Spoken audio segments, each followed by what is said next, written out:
So on a lot of these larger sockets like this, if it is a 3/4 inch drive, I mean, you can play with it and you can get a 3/4 down to 1/2 little adapter. Then you could go to put your little U-joint on there. And, you know, you can make that work if you were ratcheting on this side with all these adapters. But one, you take up a lot more space.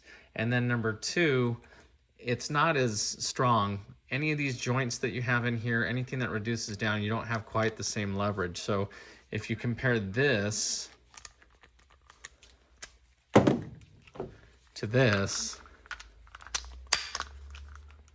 that's gonna be a lot better. Just the overall heft that's in here is really gonna help break things loose.